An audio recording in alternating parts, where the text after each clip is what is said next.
Hello, this is Mike at GameFromScratch, and I'm here with a quick video to share with you a very cool website, and it's called pixelgameart.org. And basically, it is an archive of a number of very well done pixel art game packs. This is a graphic you can see in the background was created with one of the most recently released one.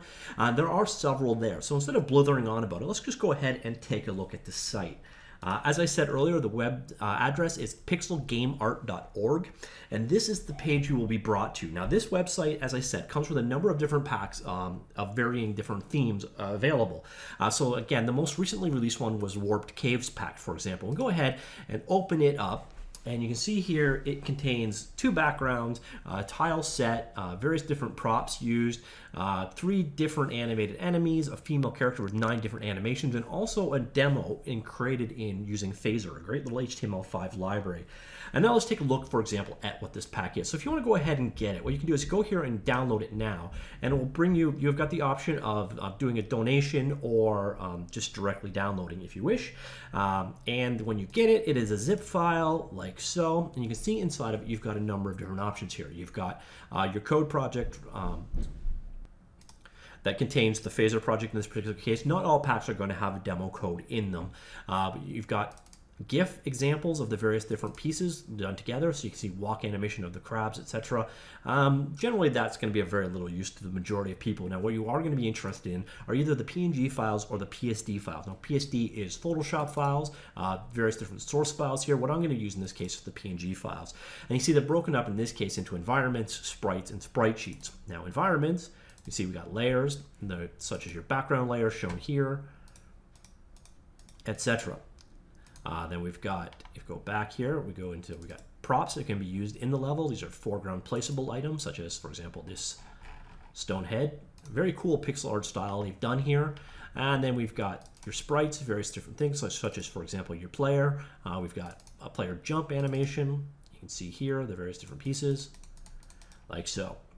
And then you can basically take this zip file, or you can actually go ahead and use it in sprite sheet form, which basically is these sprites compiled into a single sheet, like so. You see the various different pieces that go together. So there is a run sprite sheet that can be brought in if your particular game engine supports sprite sheets.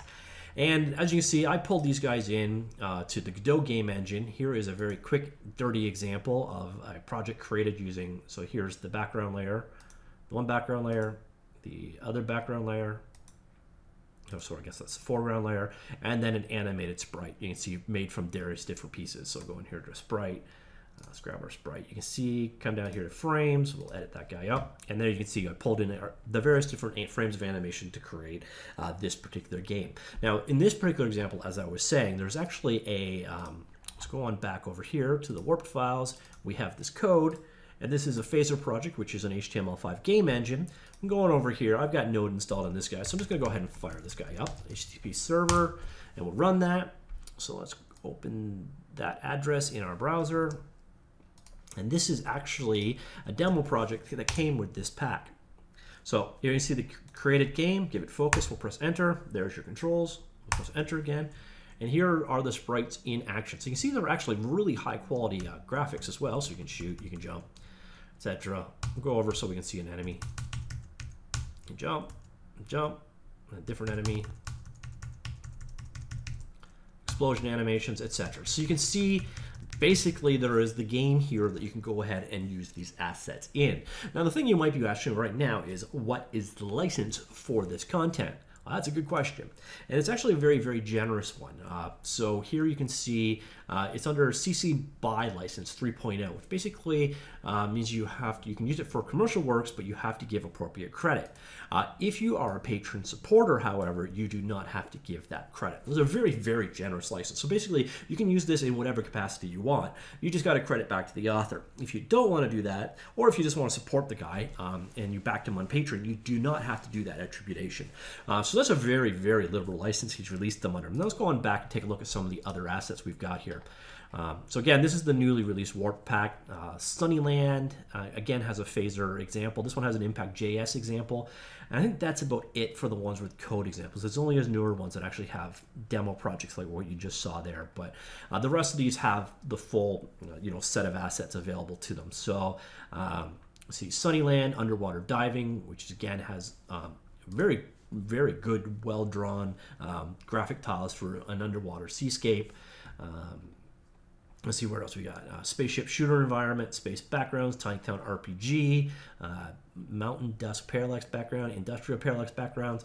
It's the newer stuff that actually got more and more complete, but his work it's stunning. He does some very, very nice work. So click this guy. You come on in here. So a Cyberspace Streetscape. Now this individually is not going to be of that much use to you, and truthfully, a lot of it isn't, unless you have the ability to match his particular style. But you can also probably reach out to another artist or to the artist himself if you are trying to incorporate this into a commercial game. But what it does give you is all of the pieces you need to work with all, Sprite graphics and such, and make something that looks better than your typical programmer art. And you might be able to commission someone to match the existing art style, or again, the original artist. Do be sure though, if you do use this guy's work, you should consider checking out, supporting him on Patreon, because he is doing some very high quality work. And as you can see here, to go ahead and get it, you just kind of come on down here, you click download now. You can either do a donation or not, and it's that simple. Go ahead now and you can download the file from right here. They're all very small. We're talking very small sprites. I think the newest warped one was just over a megabyte. This one's a quarter of a megabyte. So one of the advantages of being very small sprite-based graphics is they take up very little space. But if you are looking for a graphics to work with, this is definitely one of those places to check out. So once again, it is pixelgameart.org. It's under a very liberal open source license, and it is supported by Patreon. So if you like this guy's work, do consider supporting him. He's put out some great stuff, and he continues to do so. So that's why I wanted to showcase it today. I hope some of you found that useful. If you did, please do click like. And of course, we cover all kinds of game development related stuff, so do click subscribe. Now, one thing you may have noticed is things have cooled off a little bit. That's unfortunately because it is summer. I've had less capacity to get out here and record these videos. But don't worry, the channel is vibrant. There are things happening behind the scenes. There will be more videos in the future. It's just not at the pace that I like to see them, and things will pick up a whole lot more come September. But over the next 2 months, we will see more than you have recently. So I apologize for a bit of the slowdown, but don't worry, more is coming. And I hope you did enjoy this one. I hope you do find this site useful. Once again, it's pixelgameart.org, and it's a very cool pixel graphics site. All right, see you all later. Goodbye.